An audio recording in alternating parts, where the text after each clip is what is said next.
Hello and welcome everybody to Flicker Effect, episode 343. We are recording this and broadcasting live on Sunday, September 20th, 2020. This week we've got Tenet to talk about, or at least one of us will be talking about Tenet. We've also got The Boys Season 2 has started. A lot of other stuff since we've taken a short break, and it's been a couple weeks since we've been here. So thanks for coming back. Thanks for joining us. For those of you new to the show and maybe watching or listening to for the first time, just want to let you know there's a couple different ways to find us. We broadcast this show live most Sunday nights on YouTube at youtube.com/Flicker Effect. We also have a podcast version of the show. Podcast is available on Apple Podcasts, Google Play Music, and basically wherever you listen to podcasts, just search for Flicker Effect. By the way, I'm David Lott. Joining me, as always, is Bobby Jackson. Hey guys, long time no see. Long time no hear. Michelle Hillard. Hello, hello. What's up, guys? Yasha could not join us this evening, so hopefully he'll be back next week. In the meantime, yeah, it's been a bit since we've done a show. Well, it was Labor Day weekend, which was Dragon Con weekend. Right. And then vacation. Then we Michelle and I are on a vacation. So that's why we missed last weekend, and here we are. So I almost feel like when this happens, I have to even do catch up. Like, man, what has all happened since the last time we did a show? Like, any major news that we should bring up, or what all we've watched? There's probably stuff I even watched in that time that I'm like gonna just forget to bring up. So I won't be shocked if that happens. But I have to start off by asking Bobby about really I would say is probably the major topic of the week that I wish Michelle and I could chime in on. But tomorrow, we're seeing Tenet tomorrow, Michelle and I. Bobby, you've already seen it. How many times have you seen it now? Just the once? I know you talked about seeing it a second time. Yeah, so initially when I first saw it, I did see it twice. I saw it once initially when theaters reopened in San Diego County. So I went down that way and watched it on that, I want to say it was that Wednesday or Thursday night that it was of that weekend that it first opened there. And then I saw it again just recently this past week on Tuesday. So yeah, I've seen it twice. So you've seen it twice. Both times you're saying in movie theaters. It wasn't no drive-in experiences for Tenet. No, it doesn't sound like. No, definitely not. No. And the experience, no. I mean, after that, seeing New Mutants that way and not being able to see in certain scenes, that was like enough for me to say I would definitely check out Tenet in the theater as opposed to trying to watch it that way and possibly missing anything. And you know, I really enjoyed the movie and liked it. But if anyone, since the reviews, I kind of echo a lot of what they're saying as far as some of the technical aspects of the movie where the audio makes it hard to hear some voices sometimes. And so you're missing some of the conversation that's going on. And then the story in and of itself is not easy to understand upon a first viewing. I did find when I went back and watched it a second time, I was able to fill in the blanks about a lot of different things. But then there were still some things I still had questions about after the second viewing as well. It gets harder to understand at certain points because there's a lot happening. And it's just hard to kind of keep up with some of the science of it all, of trying to suss it out in your brain as it's going in real time. So it does require almost built into the movie a second viewing at least to really be able to fully engage in a lot of what's going on. That's not to say that it's still not a good movie and enjoyable, because even upon that first viewing, I already knew I liked it. It just was something I was like, yeah, I'm going to have to see this again because there's a lot here that I just didn't quite grasp. But that second viewing offered a little bit more enlightenment in some of the areas and still feel like maybe there's some aspects here and there that I didn't still fully grasp. Which I don't know that I would say I'd go back and watch it a third time to try and get it. I would probably be at this point more content to just look online and read what someone who was able to break it down and understand all the aspects of it could explain it. Just those other parts that I didn't quite catch or keep up with, as opposed to seeing it a third time. And then when I can see it, once it's available at home, I can watch it and have that information in mind to be able to kind of piece it all the way together. Gotcha. Yeah, you're not the first person I've talked to that has seen it twice. I know Carlton, I mentioned his name because he's, been on the show before many times. And I know it sounds like last time I talked to him, I think he saw it a second time. Okay.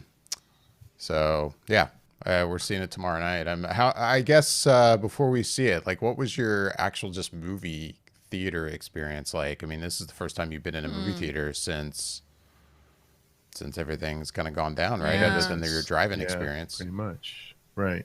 Since March, I guess, or, once they shut them all down. The experience itself was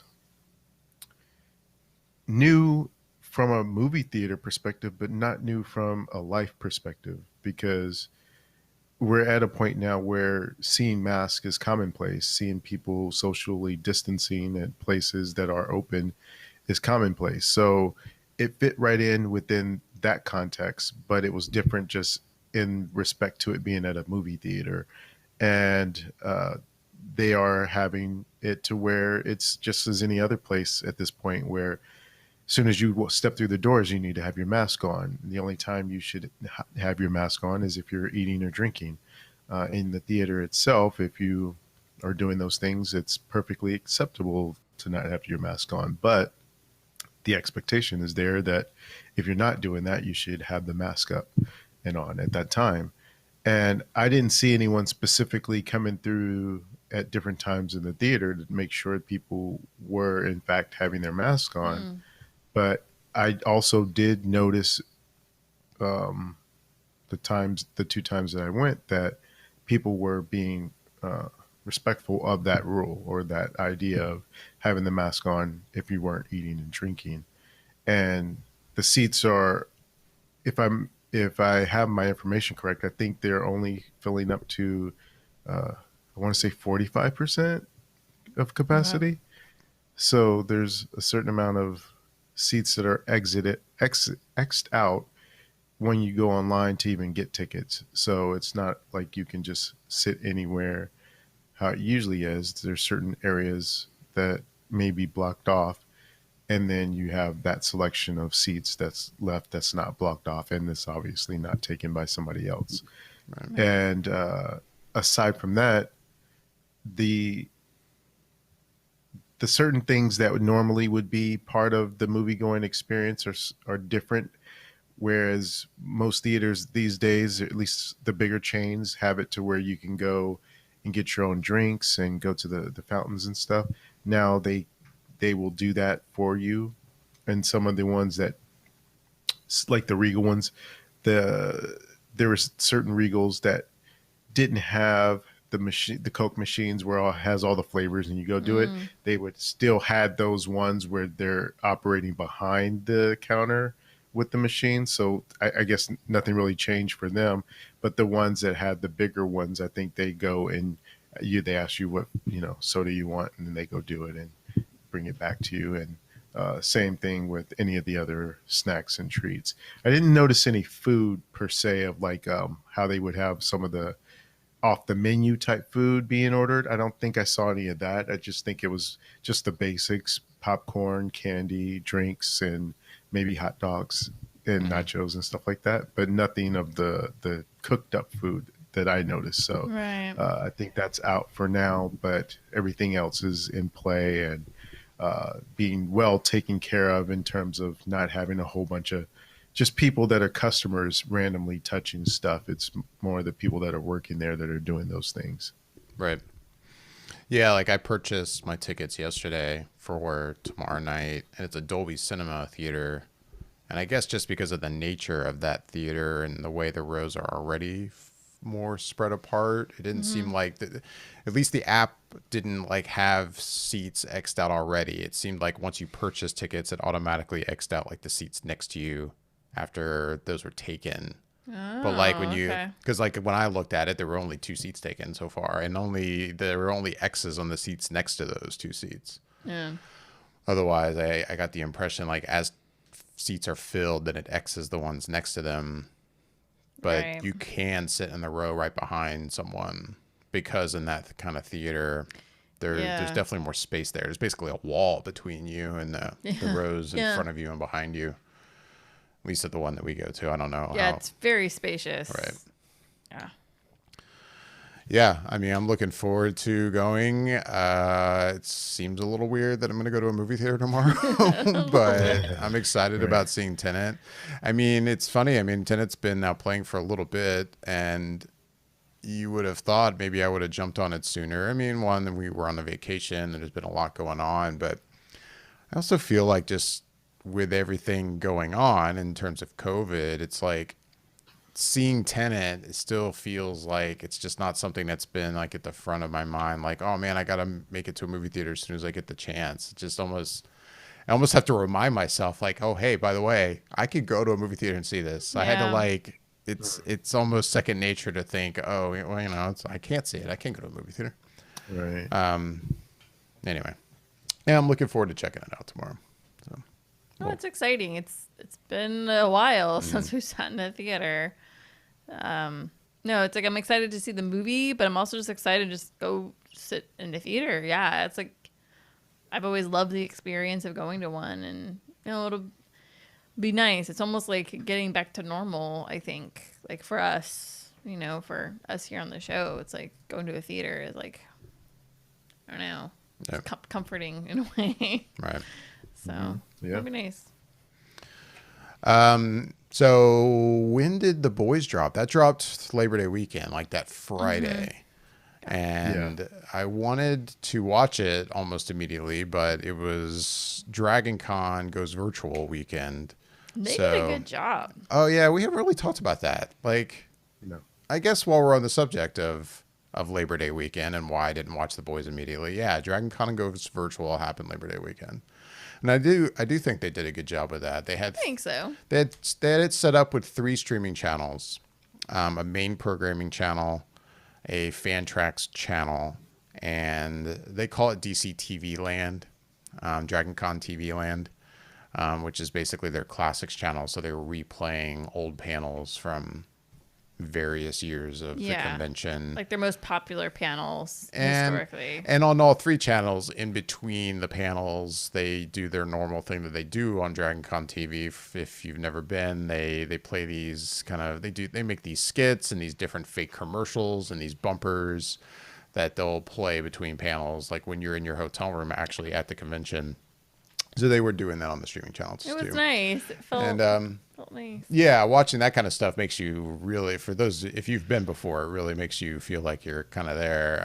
Overall, I think they did a really good job with it. They had a Roku app. So if you use a Roku device, it was really easy to participate and watch the Dragon Con stuff. But other than that, I mean, I think you could watch it on Vimeo. And, you know, they had it on DC, DragonCon.tv, I think was the website where they have their DragonCon TV stuff, and you could watch it all there. And yeah, overall, I think they did a good job. No, I was impressed. I think they did a really good job. I think having kind of the main feature one was really good. And then the whole, like, the fan channel was nice because then it was like, well, what's the biggest 1 or 2 panels from, say, this track, and 1 or 2 of the biggest panels from this track, and then they would feature them. So you got a little taste of different tracks that I didn't really even, like, I knew they existed, but never went to any of their panels. And I was like, oh, this is kind of cool, you know? Like, there was that music one that was really interesting. And I was kind of like, oh, that's kind of cool. I'd go to that maybe next year and go check out 1 or 2 of those things. Right. And then, like, the DC TV Land is cool because it's like, what was that, like Saturday night we were watching an old panel with Carrie Fisher. It was like her last panel she did there, and it was pretty awesome because she was just an awesome lady. And so it's like watching this old panel, you're like, oh, you kind gave me the feels watching Carrie Fisher talk about whatever. Yeah. Damn well felt like talking about that evening.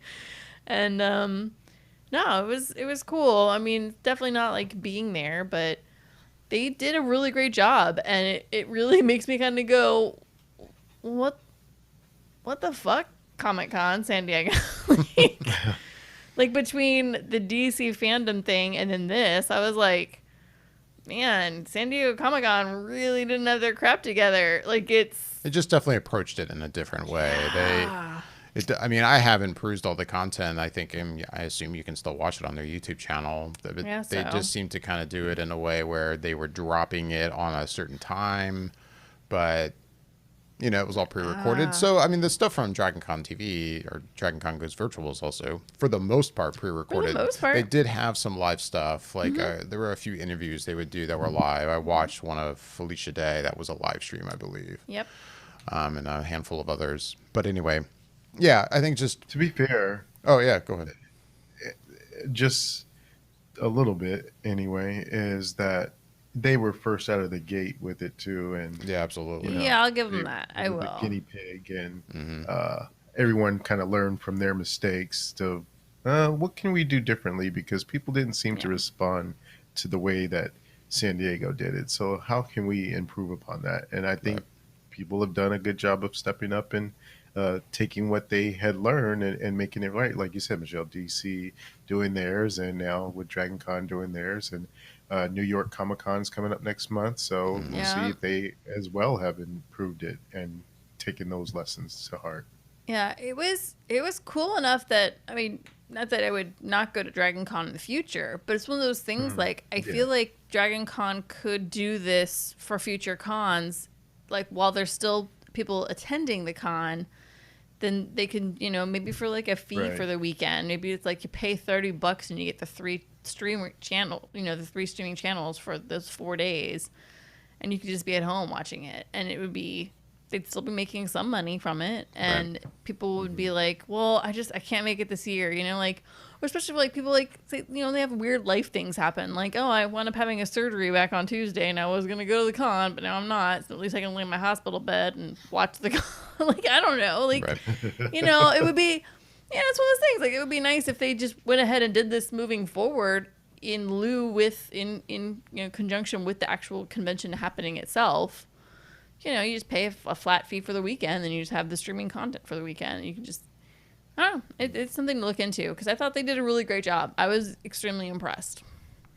Yeah, it was a fun weekend to just kind of do our best to feel like we're at Dragon Con, even though we were nowhere near Dragon Con, and we were also getting ready for a vacation. So that was the reasons I was like, you know what, I'm not even going to try to watch The Boys this weekend. Just going to enjoy Dragon Con Goes Virtual, go on vacation, come back, check out The Boys when we get back. I will say, and I'll speak for you as well, Michelle, like we're not completely caught up. We've watched the first 2 episodes. 3? I think just 2, I thought. No, maybe I'm wrong, but I think it was just 2. Yeah, we've watched 2 episodes of The Boys. I didn't realize, I guess, that this is a show. Did they drop 3 episodes the first weekend and then an episode every week after that? Is that how it's playing out? That's how it's doing it this season. Yeah. Eric Kripke, the showrunner of the show, because last season it all dropped at once, and so that was the expectation for this season. And I guess he did come out and say that he really wanted people to watch it week to week and kind of soak it in, as opposed to just watching it all in one weekend and the conversation being over by you know, the following weekend. So that's why it's kind of week to week at this point. And I mean, I think I've said before, I definitely support that model. I know not everybody agrees with that. I think a lot of people like what basically seems to be considered the Netflix model of just dropping everything at once. Yeah. But I'm definitely a fan of holding off, having the conversation keep going, the excitement keep going over the course of a season, instead of just talking about it basically that weekend and it's over. Right. And then if you're not caught up, feeling like you're way behind and having to avoid conversations and all that kind of stuff. I like that they're doing it this way. I But agree. I like it. I wish more would do it where they would just drop like say 2 episodes, then go week to week like this. It's nice. right. But so what? They're 4 or 5 episodes in now, right? Hmm. 5 as of yet, I think of as of Friday. As of Friday. Okay, Yeah. so 5 episodes in. I've only seen 2. Have you watched all of them, Bobby? I haven't watched this week's, and I say Friday. I think it might drop on Thursdays. I can't remember Oh, okay. for sure, but I think it's Thursdays. But I have not watched this week's episode, but So you're foreign. I've watched all the others. Yeah. Michelle, I'll actually go to you first. What do you think so far of what you've seen? I'm enjoying it. I am looking forward to maybe a little bit more action. I don't know. It's exactly what I expected kind of was going to be happening. We basically are picking up almost directly from where we left off at, pretty much. And I don't know. I like it. I like this cast. I like this idea of this show. I will say I'm not as enthusiastic after each episode as I thought I would have been. But at the same time, like I like it. I'm enjoying it. I guess maybe it's like a tempo thing. I don't know. Something seems, I don't know. It doesn't, I'm not as enthused with it as I was last season. But there's, at the same time, like I can't sit here and say, oh, this is what's wrong with it, or this is why I'm not enjoying it. It's just kind of this weird feeling, I guess. Maybe I just need more episodes. I don't know. And there is a small part of me that's kind of like, I feel like there's going to be a really good big reveal. And I think that's what they're slowly building up to. I think that's why it's not quite capturing me yet. Like nothing has really been like, what? So maybe that's what it is. I don't know. But no, overall, I'm happy with it. I'm looking forward to seeing more episodes. I feel like we're at a point now after the second episode that we watched that it's like, okay, stuff's going to fly soon. It's going to get a little crazy because we've really established, I think, a main point that occurs. And I think it's really going to catapult the story forward here soon after the end of that second episode. Yeah, I think I understand kind of what you're getting at with, how you're feeling after those first 2 episodes. I am, I guess, in kind of the same boat. I mean, I'm enjoying the show, but it's only 2 episodes in for me. And I mean, I don't know. It's one of those things I'm almost hesitant to even share an opinion on it yet because I've seen so little of the season, and even if I've been caught up, it's not like the whole season's out yet. But it does feel like after 2 episodes, I'm like, oh, it's just not the same. But it's also a second season. I mean, the first season, it's all new, and you're getting to know this crew and these heroes, and there's kind of constantly, it feels like there were constantly things being revealed that made each episode kind of exciting at the end. And this one, so far it's like, I don't know, a little more of the same, but not really. It's hard to say yet.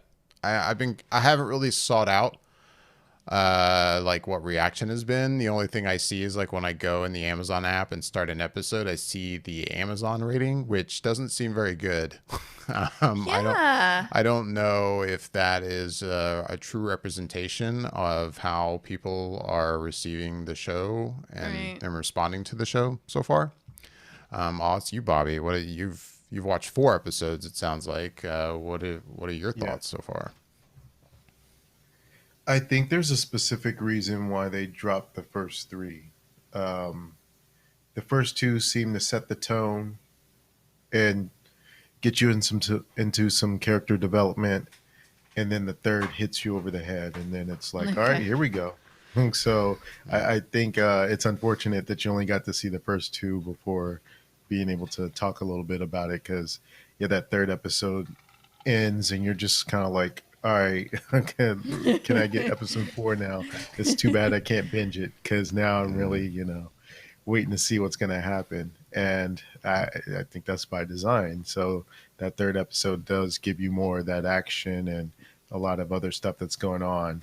And I think from what I've seen online, I'd say 90% of it was super positive. Some saying it's starting off as good, if not better, than that first season.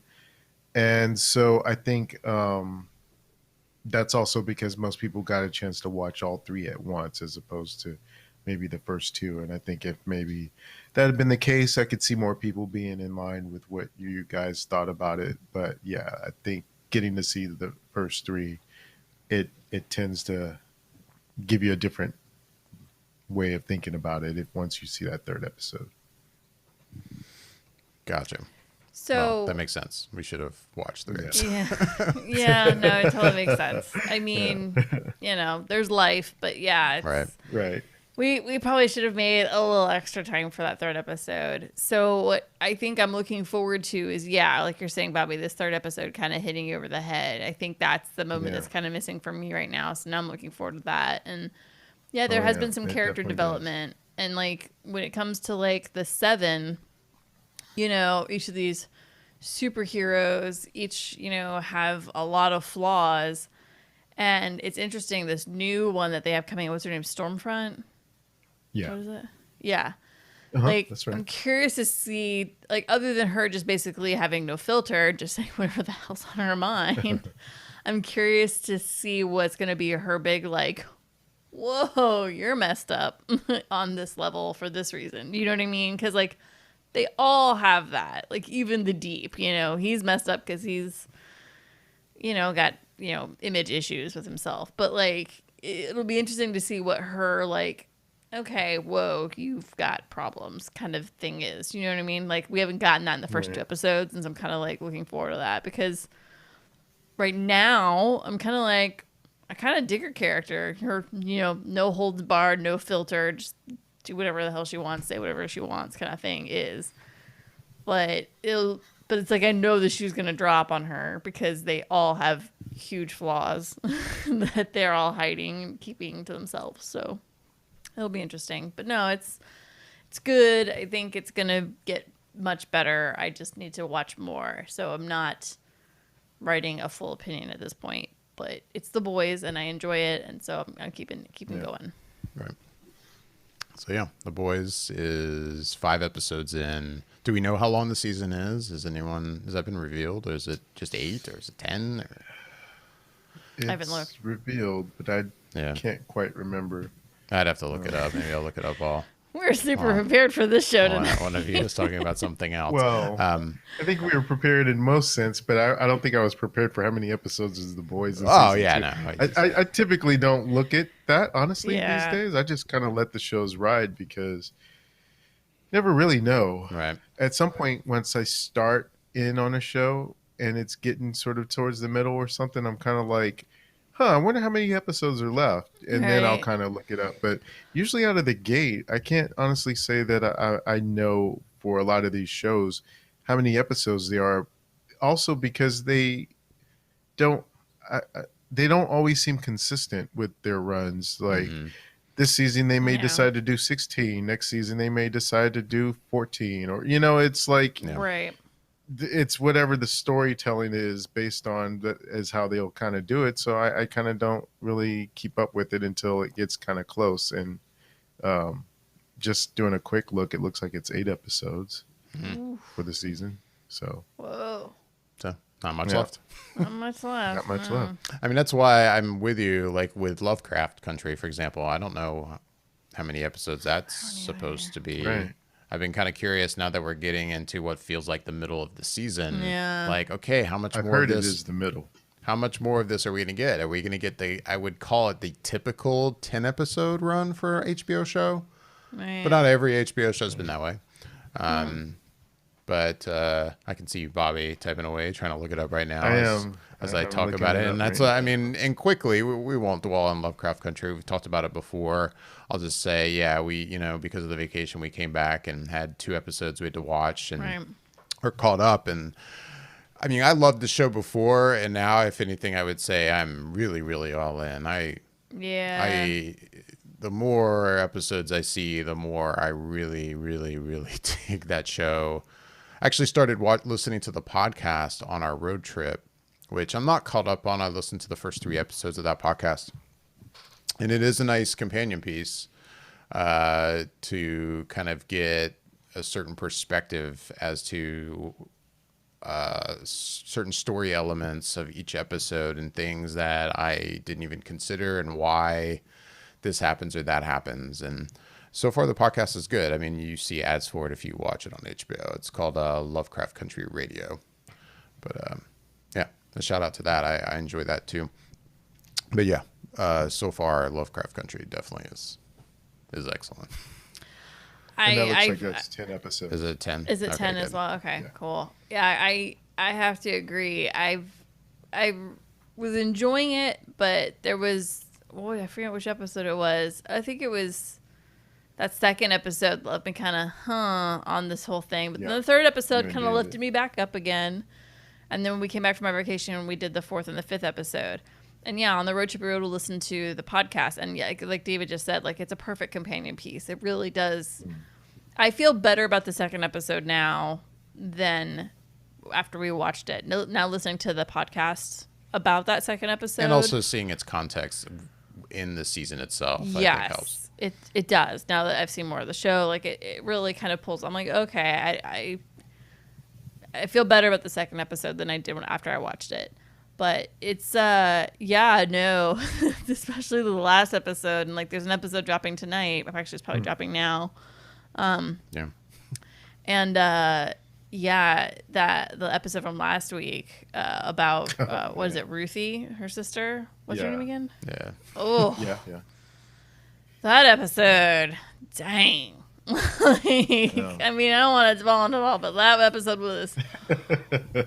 Woo! That episode was good. It was a good one. It was good. That was a good one. You can't even talk about Lovecraft Country without giving stuff away, basically. But yeah, that was a good one. That was a good one. That was, yeah. I think anybody who's kind of on the fence about Lovecraft Country and still is not sure about it all, they really should just jump over the fence and start watching that show. It's really good. Yeah. So I heard someone mention, and I hadn't thought of it in this context, but the show tends to operate on a couple different levels, if not a few different levels. It's never just the surface level of what you're seeing. No. But someone mentioned, and I would love to actually listen to the podcast for this episode because I hadn't had a chance to for last week's episode. But the idea of body dysmorphia in it, and I was like, I guess, yeah, it kind of is. And from a different way of, viewing it through a different lens, it kind of is. But I hadn't thought of it in that context. But I was like, yeah, it definitely fits that bill. And it just constantly does things like that where, it's like sort of like how when you would have the Marvel movies and something like, I don't know, like a Captain America,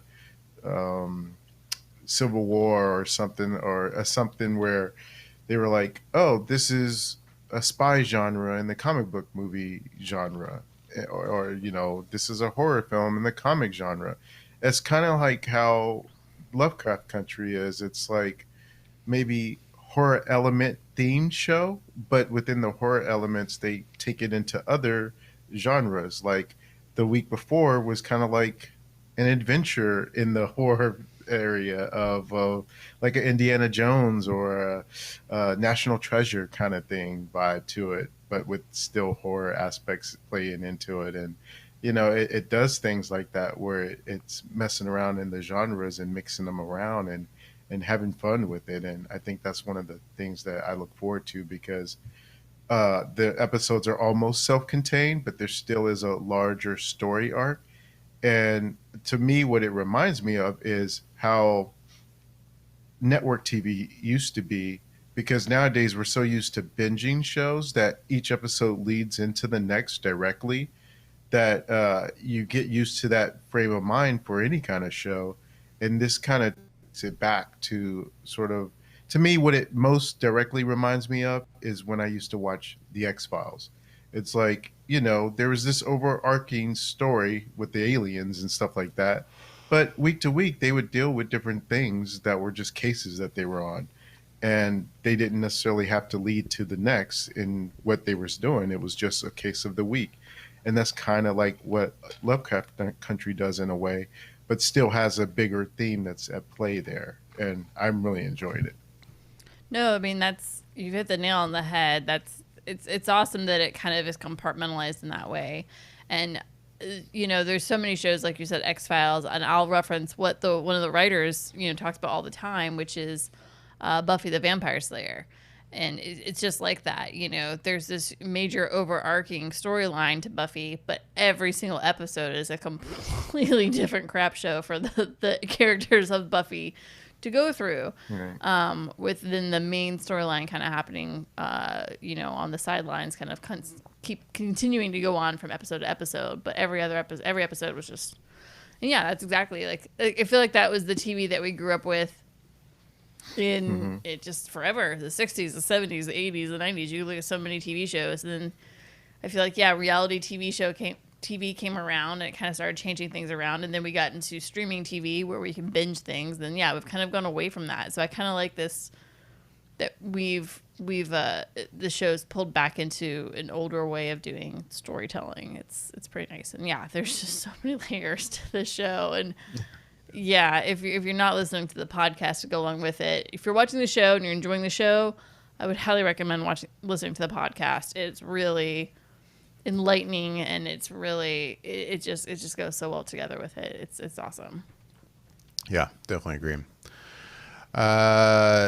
In terms of, I will say, in terms of Michelle and I don't really know how much more we've watched this week, other than, and I know we talked about it off air right before. I think last night we watched a couple episodes of Down to Earth. Is that the name of the show on Netflix? Yeah. With Zac Efron. Yeah. Which led you to start to ask me a question, Bobby, and I'll let you go ahead and ask it now.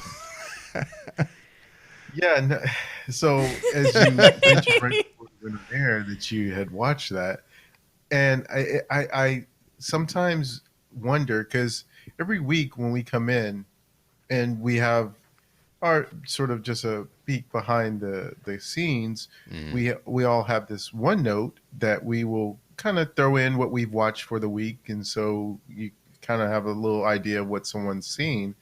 And whenever you guys do see something, I would say 99.9% shocked by what you throw on the list, because it comes out of nowhere for me.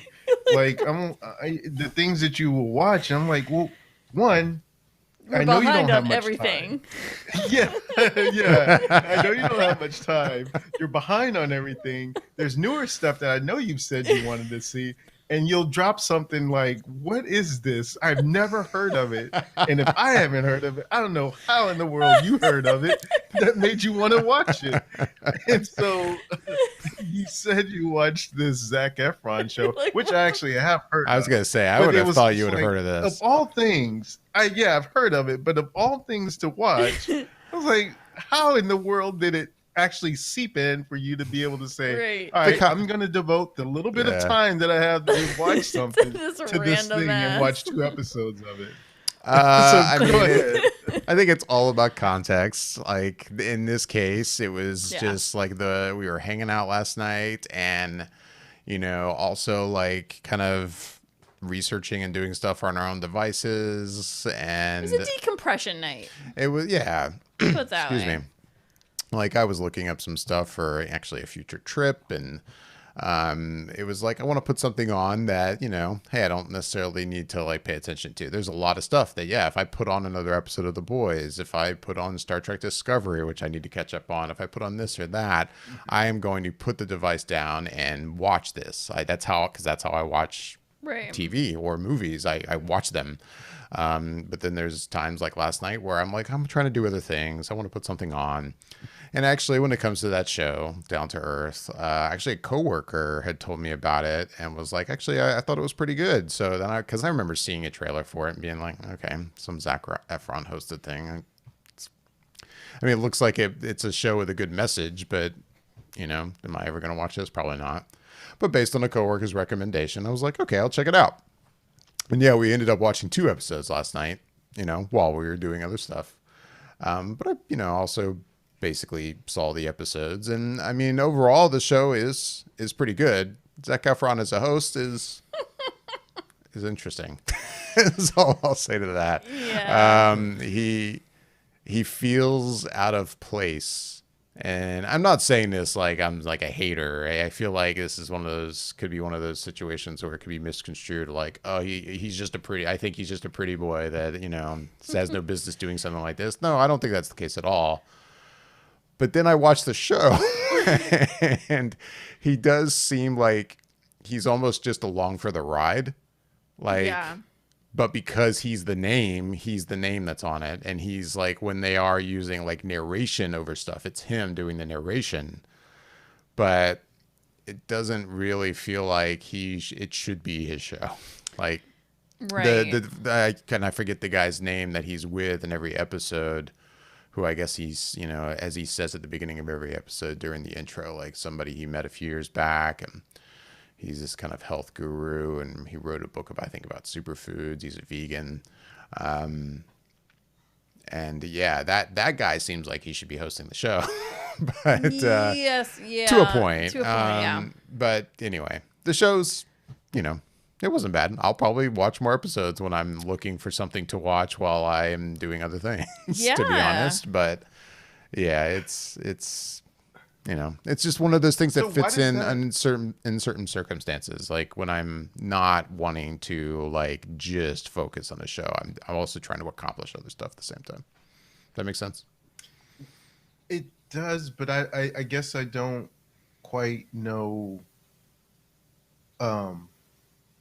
How does that fall into that parameter of something that that you're not really going to give it your full attention, but just enough while you're still doing something else that it can do that. Like for me, I'm thinking in those terms that if you take everything you just said, and if I were to apply it to something else, that okay, this is Zac Efron. You heard it from a coworker.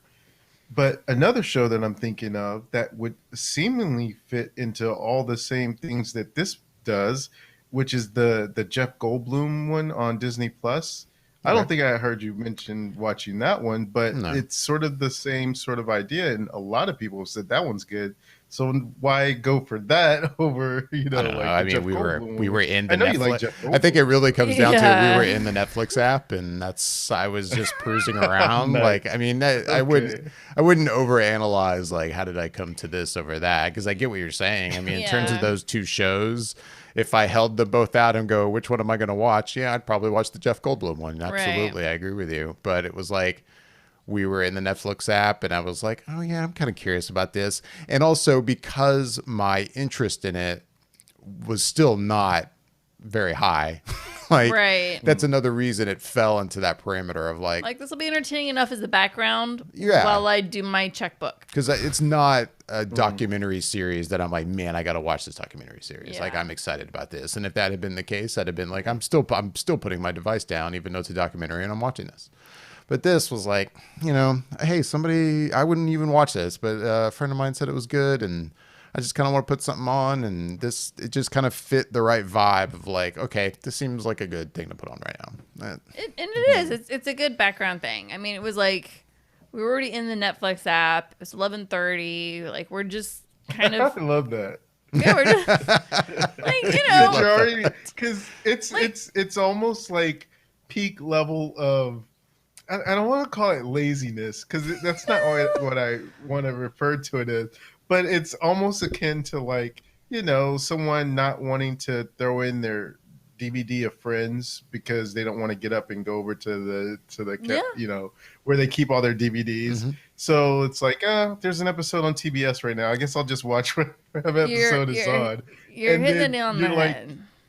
You're But like, we're already in the Netflix app. I don't want to change over to the Disney Plus with a couple clicks.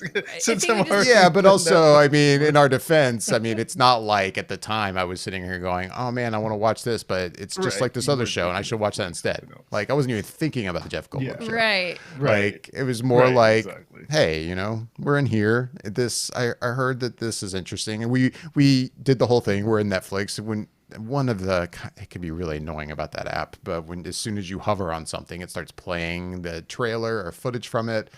So I watch it again. I'm like, In okay. Netflix. And Netflix, yeah. You can turn that off, Yeah, I know. I just haven't, but I really should, because it does kind of drive me nuts. Like, Yeah. just when you want to peruse that app and maybe you don't want to be constantly bombarded with video. I'm not ready to watch that. I haven't picked something yet. I need to turn it off. Also, because I think in the app you can also turn off the ability to so quickly go to the next episode.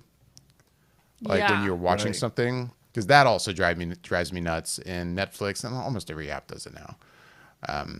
Because I also even just let credits for a TV show play. I'm like, okay, gives me a chance to go to the bathroom, get a refill and a drink.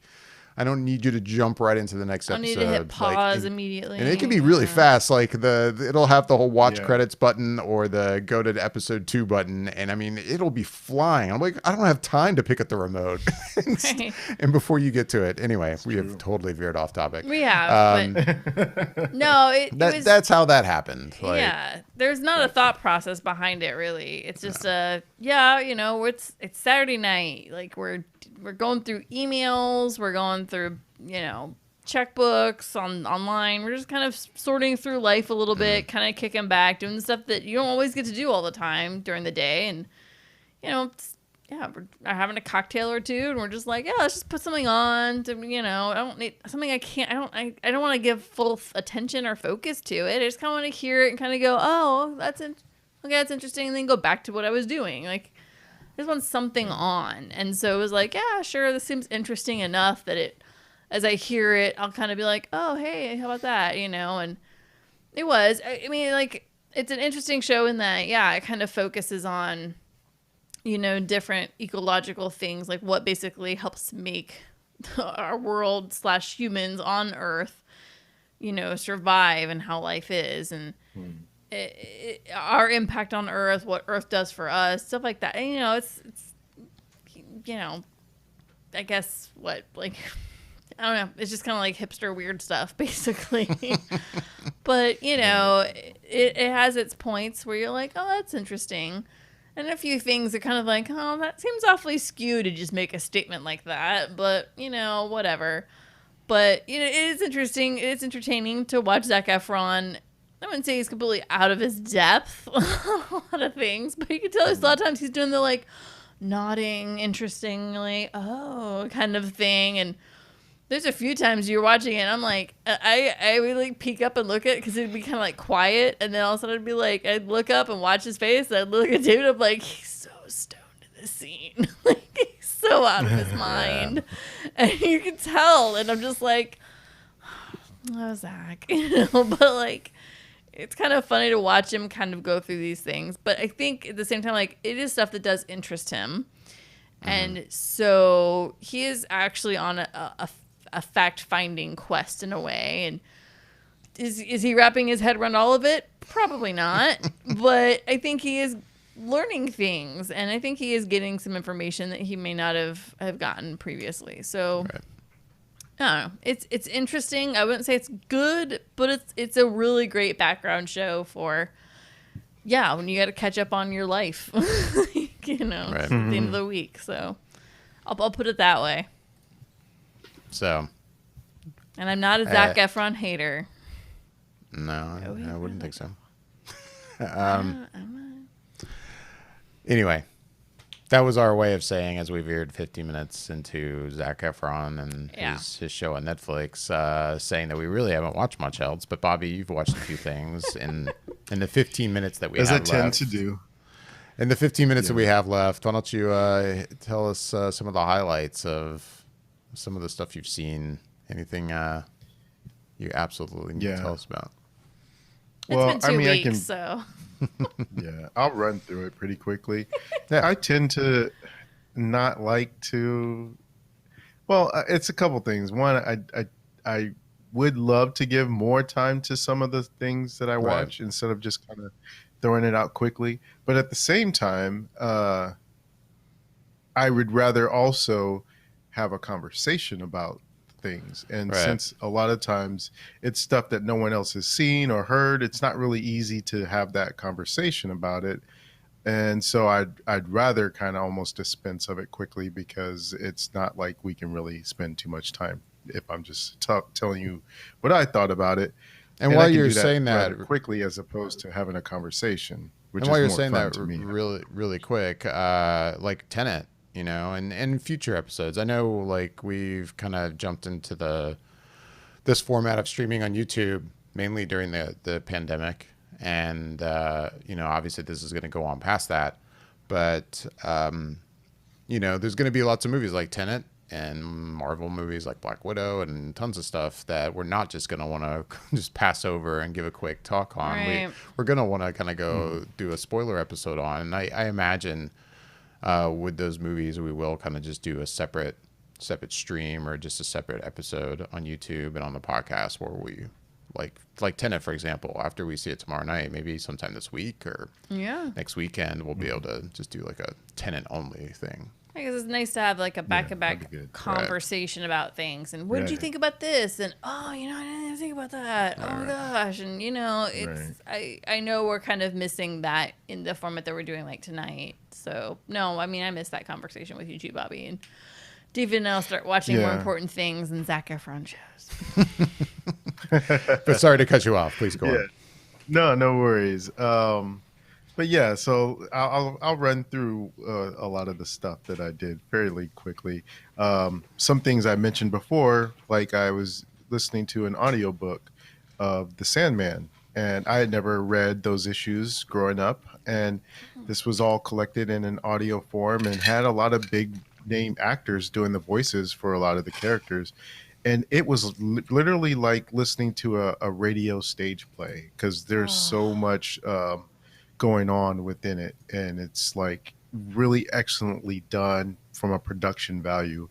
And I really dug the Sandman lore. I didn't really realize, even though I know it's a Vertigo line and I know Vertigo is an imprint of DC, I didn't know how much it tied into the DC universe, because there's not only references of other superhero characters, that some of them actually make appearances within Sandman, and the character of Sandman himself, this immortal being, uh, I found interesting and fascinating as a character, and his sister Death is really cool in the way that her character is portrayed. And I am really, it really got me looking more forward to the Netflix show once it actually comes together, because I thoroughly enjoyed listening to the audio version of it. And because it goes a little bit differently, and than I thought it would. I thought maybe this was all one big story, and it's not. It's from the comics that it came out. They were all singular stories. There wasn't any particularly. Maybe within the first 3 or 4 episodes, there was a bigger story, an overarching story, but beyond that, and for the most part, they're all single episode stories, self-contained. It wasn't like this big, huge collection of a story that goes from beginning to end. So, but I enjoyed it, and once I understood that that was the flow of things, it actually made me enjoy it even more. Um, Another audiobook that I started and finished in that time was Thrawn, Ascendancy, new book by Timothy Zahn. And he has been the main person to write the character of Thrawn that is in the Star Wars universe. And uh, the more and more I learn about Thrawn, the more I like the character, and this is no exception. It's funny, he if you were to actually get into his character in terms of the books, I would honestly have a hard time recommending his those books to people, because it's not a lot of action, it's a lot of story, and it's almost someone really put it in a good way that I had never thought of before. And it's like it's almost like Thrawn is like a Star Wars version of Sherlock Holmes in a way, because he does these things and he's always a few steps ahead of everyone else, and then it's kind of like things will play out, and then he'll kind of almost explain how he did what he did, really. And that's not necessarily an action-packed area of Star Wars that you're getting there, and it's more something else that I heard someone say. It's like it's almost as like it's Star Trek for Star Wars fans when you read Thrawn books, and I was like, yeah, I could see that. It kind of has that vibe to it, and I enjoy it. So that's the first book. This is a trilogy of books, and really the main story of this is, for anyone who knows Thrawn, he is part of the Empire, and this details his life before he even got involved in the Empire, when he was back on his home world, and how he kind of came up to rise through the ranks. And this is the first part, and there's two more parts coming, but I don't know when. But definitely enjoyed it, and if you have any kind of curiosity about the character, the books are out there. There's I want to say 2 other books prior to this that are also good as well. Another thing I watched on Netflix was this documentary called High Score, and really cool, actually. It really goes into the old school gaming aspects of the different video game systems and different moments in history.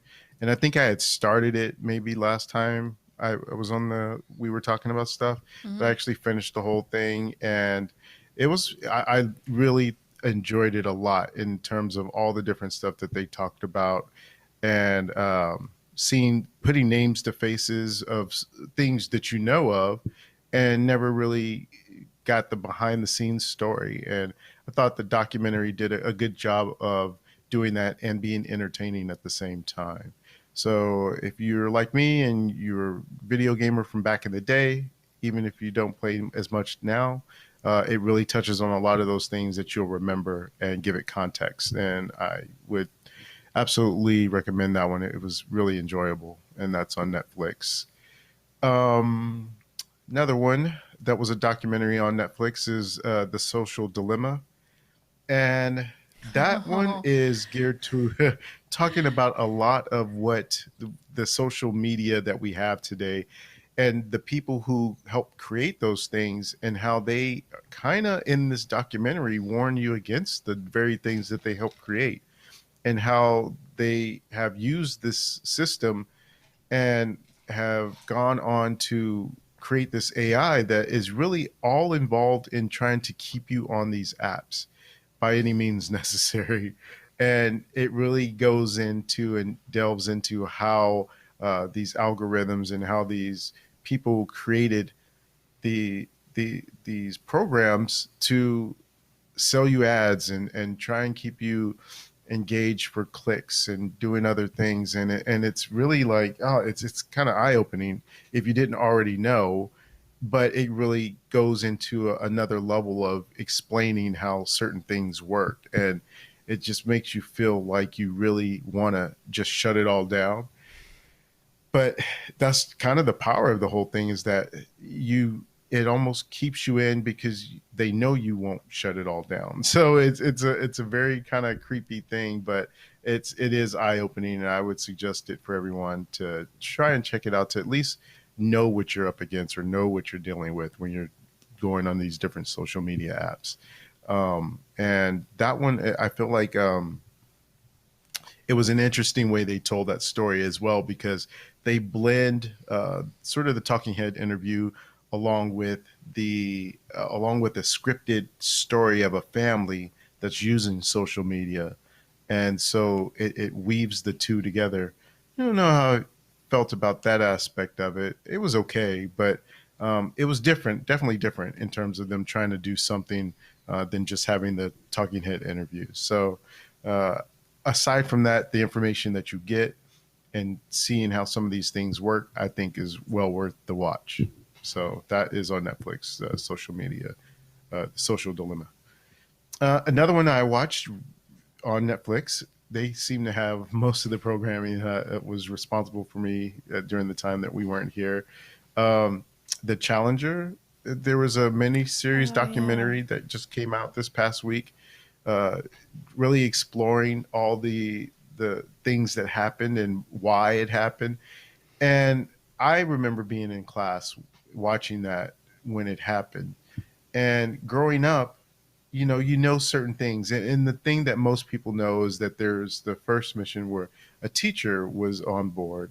Krista McAuliffe was her name, and it was a big deal. And the reason why she was on board in the first place is because the documentary sort of touches on it and gets into it in the beginning. Is that for a while the space mission was a big deal, going to space and getting up there, front page news almost every time. And then it got to a point where it became such a regular exercise that public kind of lost interest. And in order to kind of gain that public interest, because NASA and doing these space flights paid for by dollars that we have to give, so they had to drum up interest really in it. And to do that, they kind of came up with this idea of having someone just sort of a regular, ordinary person going into space, and that was her in this context.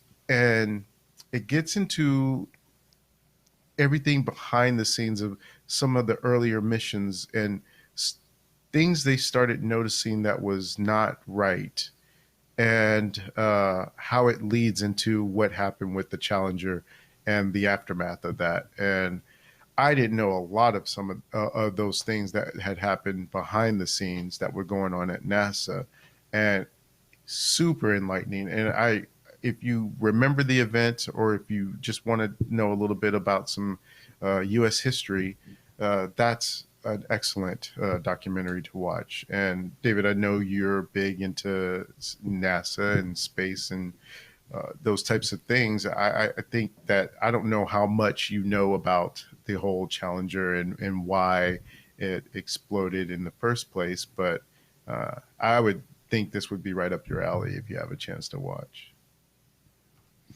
Yeah, I mean, I'm interested in it. At the same time, I do feel like I'm pretty well versed in kind of what happened. I mean, I was here in Florida when it happened, and in school when the launch happened, and it's pretty well ingrained in my mind, at least that day. And then I all the investigation and everything into how it went down afterwards. I mean, I'm sure watching this documentary, there's stuff it'll probably reveal that maybe I didn't know. But I guess that's been my big hesitation in watching it, is that I'm like, I don't know. Part of me wonders, is it going to offer me anything that I don't already know?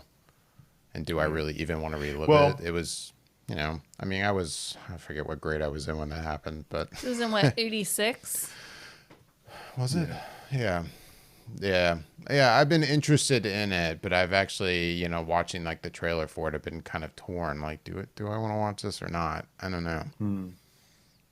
I will say that moment aside, what I really enjoyed in terms of the content I got from it was learning about the other people that were on that mission. I honestly didn't know anything about them at all. I always knew about the teacher, but nothing about the other people. And then it touches on their lives as well, and how they kind of became part of that mission and that crew. And that was something that I really felt like I liked having that, because she wasn't the only one that had to, have something about her legacy passed on. And it's nice to learn about these other people that were part of that. From that aspect, I appreciated it also. Let me see. I'm trying to get all these documentary things that I watched. Get the documentaries out of the way. Yeah. Yeah. The other one that I watched, is just on HBO, is called The Vow. I don't know if you guys had heard of this one. It's about this Nexium cult that kind of got busted a year or two ago. And if anyone knows who Allison Mack is, she played Chloe on Smallville. And she was like one of the people that were at the head of this sex cult thing. And man, this is a good documentary series. Part of it, of the reason why it's so good, is because one of the guys who was in this cult was a filmmaker, and he had a habit of taping, if not directly filming video than doing audio of everything that he did. And the guy who was running this whole thing, this guy, his name is, I think, Keith Raniere, he wanted this documentary to be made of his whole, it's supposed to be sort of a self-help thing. And it's a weird sort of aspect to what this thing that he started is, because when you're looking at it, especially in the first couple episodes, you're kind of seeing like, I can see why these people kind of got pulled into this, because on the surface of it, it seems helpful, and it doesn't seem like it's anything particularly with a ill intent, because what they're trying to do is empower people and doing other things. But then there's this other aspect of it that you learn as you go into it a little bit more, that not everyone who's in this thing knows about. So it's like being part of working for a company where there might be something really bad going on, but you're just kind of on the periphery of it. So you don't know about some of these other things that are going on. So it's kind of like messed up, because on one hand, there was things that were genuinely beneficial to people for something. But then there's this other side of it that they didn't know about, that they were now being lumped into because of what somebody else and some other people were involved in. And it's just really well done, because you're getting a lot of these actual people talking and hearing it firsthand through audio recordings and some video of what went down. And really the story follows a few people who were able to essentially have their eyes open to what was going on and get out of it, and then help to try and get other people out of it and try and bring the whole thing down. And so far, I want to say it's maybe into about 5 episodes, I want to say, and it's on tonight as well. And it's on HBO, I believe, HBO proper. And that's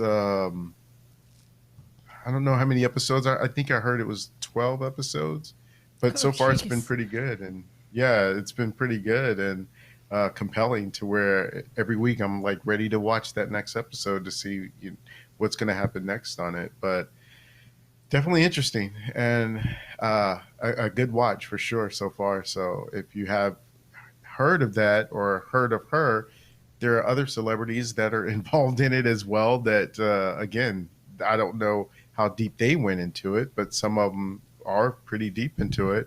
And it would be interesting for other people to watch if they have any kind of information of that they kind of are curious about. So it's kind of like getting a peek into something like a Scientology without it actually being Scientology.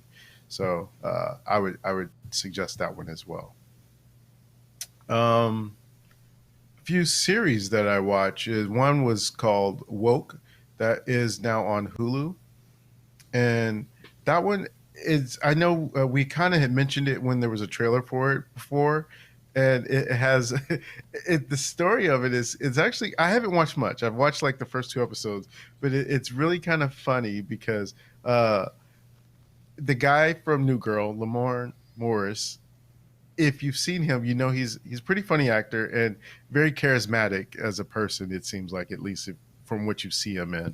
And he plays this cartoonist that is kind of just this average kind of black guy that's just in San Francisco doing his thing.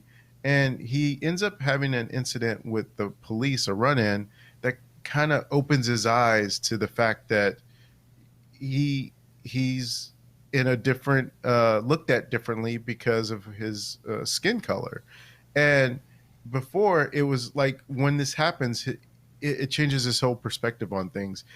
Things that he sees in the world is now colored by this incident, and stuff like his pen that he uses to draw with talks to him, and it's like this voice of JB Smoove, and it's like stuff like that is talking to him in this sort of affirmation of like, hey, this is the world you're in now, and now this is what you have to see and go about and operate in your daily life as. and it does a good job of balancing that idea of this sort of heavy subject, but at the same time treating it with a comedy vision, and has those laughs in it. And I'm, like I said, 2 episodes in, and I'm enjoying it so far.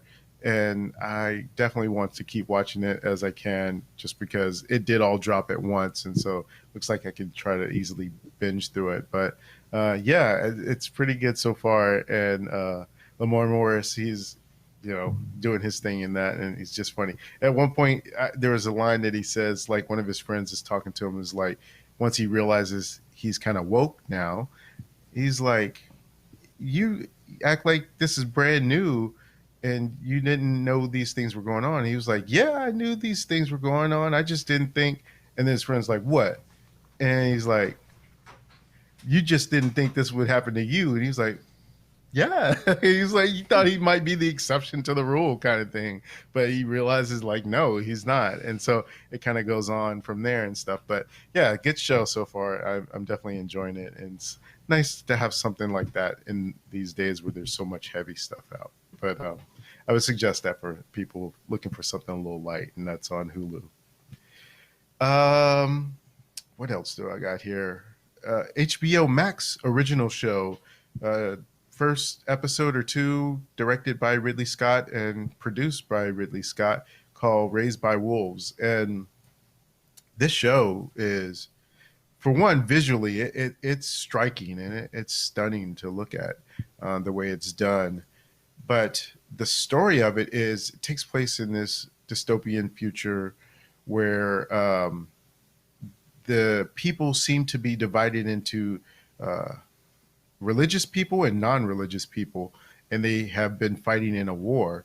And the people who are religious had developed these androids to kind of wipe out all the non-religious people. And what ends up happening is at some point, this war seems to be over, and the religious people have won. And then there's outskirts of people that were the non-religious that still kind of are hiding out, and they end up having to go onto this ship because Earth is kind of going to go boom, and they're going to live on this ship.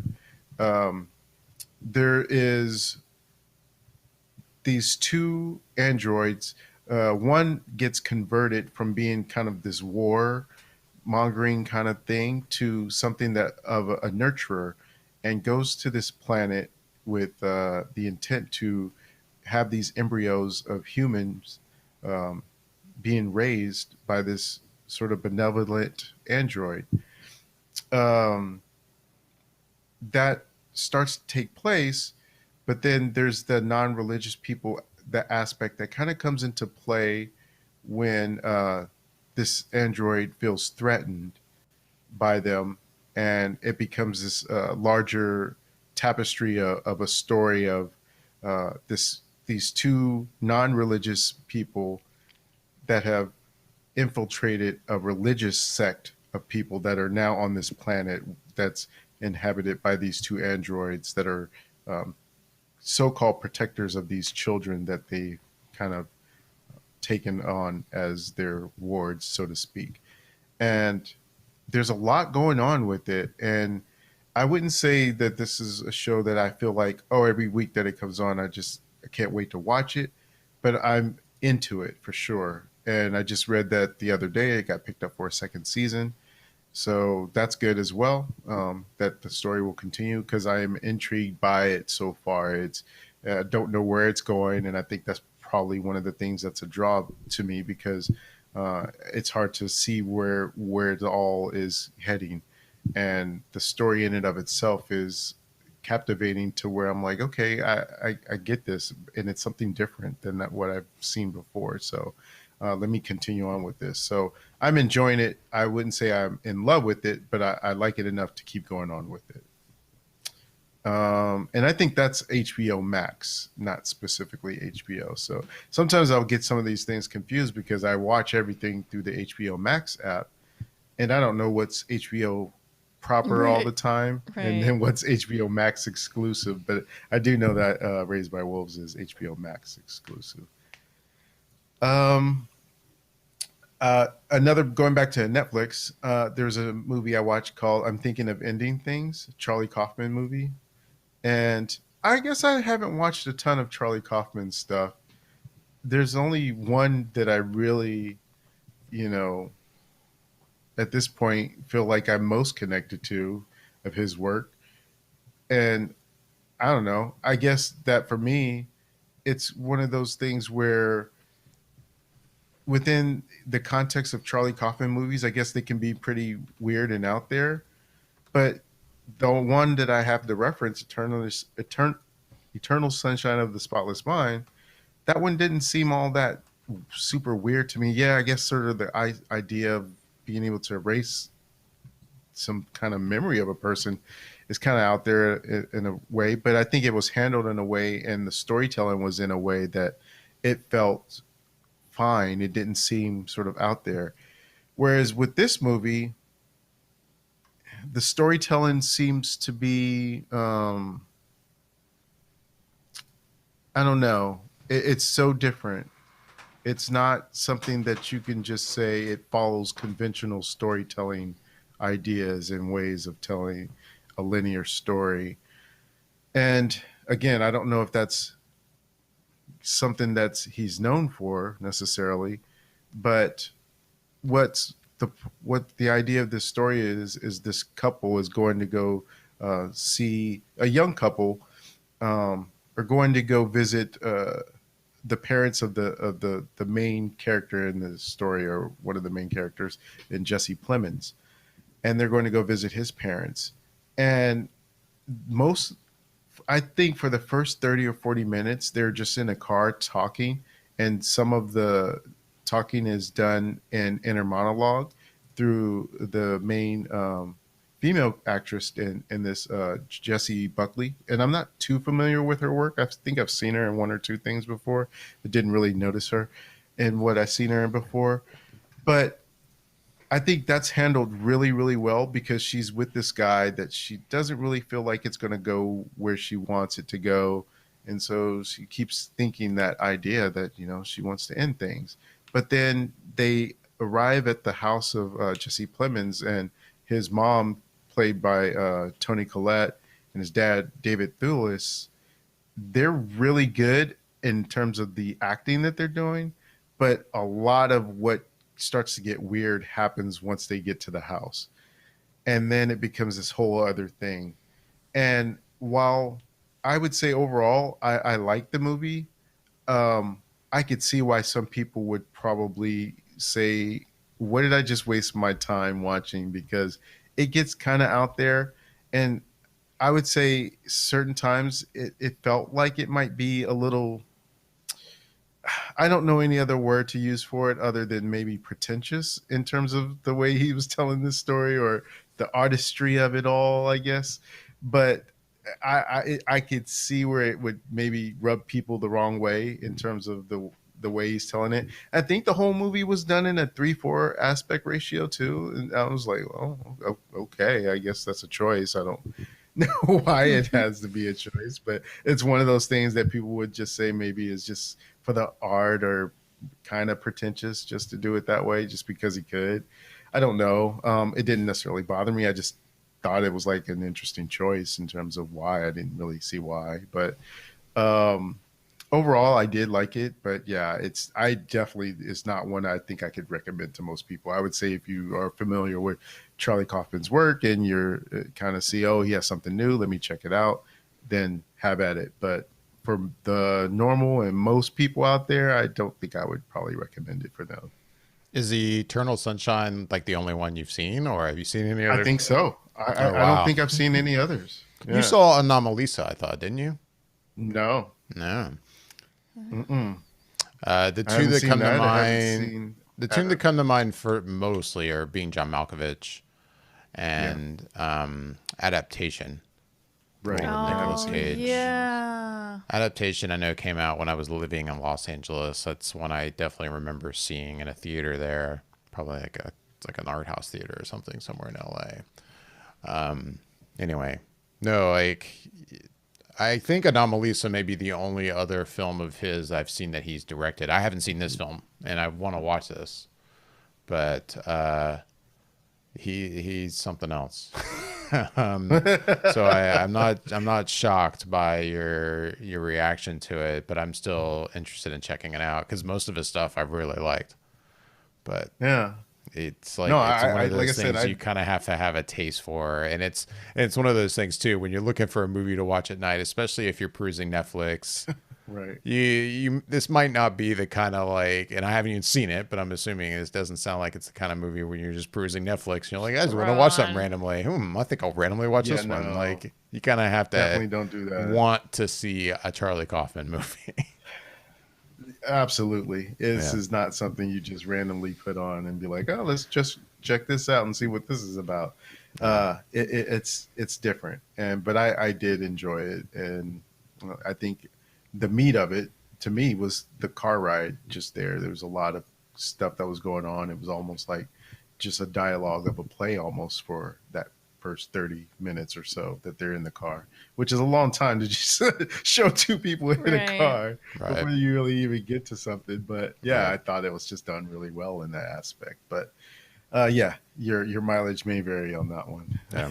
um, Another movie I watched on Shudder is Color Out of Space, and I guess this is based on an H.P. Lovecraft story. This one stars Nicolas Cage, and it's about this family that's living on this, I guess, what you just maybe small type farm, and a meteorite hits one day in the yard, and it ends up releasing something that affects the family and starts making them essentially kind of go a little bit wacky, cuckoo, crazy for Cocoa Puffs, and it's it starts off slow and then it goes into Nicolas Cage land, where it goes, off the rails in some of the best ways. But I don't think it fully embraces it enough to where it's like, oh yes, this is peak Nicolas Cage. It gets there, it touches some of those aspects of it, but it doesn't like go all the way out there. But it's an interesting movie, and yeah, if you need a little Nicolas Cage fix and a little horror element of a story, I think it might scratch that itch. But it's not the greatest movie, but it had some decent highlights within the film. So it's not Mandy, but it's No, it's not That's okay. Mandy. It's not Mandy. I almost feel like it maybe would like to try and get to that aspect, right. but It's what it doesn't seems reach like. that. I haven't seen it, but that's what it appears to me Yeah. to like kind of go for. Yeah, it doesn't reach that at all. But there are some elements in there that are okay. Right. And lastly, I watched another HBO Max movie called Unpregnant, and I feel like I vaguely remember hearing about this at one of the festivals last year, through one of the other YouTube like streaming critics maybe mentioned it.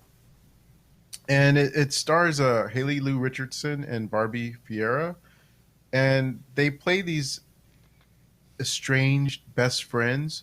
And when Haley Lou Richardson's character Veronica finds out she's pregnant, she really feels like because she's in high school, she does not want to go forth with this pregnancy. And because she lives in the state of Missouri, she can't get an abortion without having an adult present, and she doesn't want to involve her mom. So she decides to go where she can do that in Texas. I think maybe Albuquerque as the place that she can Mexico? go. So she ends up, yeah, New Mexico, and she goes on this road trip with her estranged best friend that she kind of outgrew as she got a little bit older, to go and have this done. And it's it's such a weird thing to be able to take something so heavy but turn it into a road trip comedy, and they do it in just the right way that it works. And it feels like this is the spirit animal of Booksmart, because I feel like you could easily do a double feature of those two movies together because they feel very spiritually connected in some way. It's the chemistry and the camaraderie between the two lead actresses in this. It has that same flavor and vibe that you get with Booksmart as well. The comedy and the sense of humor feels in step with that. So I think if you like Booksmart, you would probably like this as well. The two leads in it are have that good chemistry and good back and forth. And yeah, even though it's something of a touchy and heavy subject, they do a good job of dealing with it and making it not so scary and taboo of a thing to really deal with. And it's not something you really see in a movie, honestly, I think, and done in this way. So it was a pleasant surprise to see it there on HBO Max and then to watch it and enjoy it. So give that one a shot, I think. I think you might enjoy it. Coming of age film, maybe that I should watch. Yeah. You know, it's right up your alley. So, Right up my yeah. alley. All right. Well, thanks, Bobby, for all the stuff you've watched. The past 3 weeks, basically. Yeah, it's been a little bit. So we should be back next weekend, depending on how much we've watched and how much we have to talk about. We might be doing another top 5. That remains to be seen. We'll see. But with that, unless anybody has anything else, I think it's about time to wrap things up. I think we're all good. Okay. Nothing. Yeah. All right. As always, we'd love to hear back from everyone listening and watching. If you're watching us here on YouTube, please comment down below. Make sure to hit those like and subscribe buttons and hit that bell icon to be notified when we post any videos or go live in the future. Also, you can reach out to us on Instagram and Twitter at @flicker_effect. And if you are listening to the podcast on Apple Podcasts, please leave a review if you like what you hear. That helps other people find the show. With that, I'm David Lott. And I'm Bobby Jackson. And I'm Michelle Hillard. Thanks for listening and watching.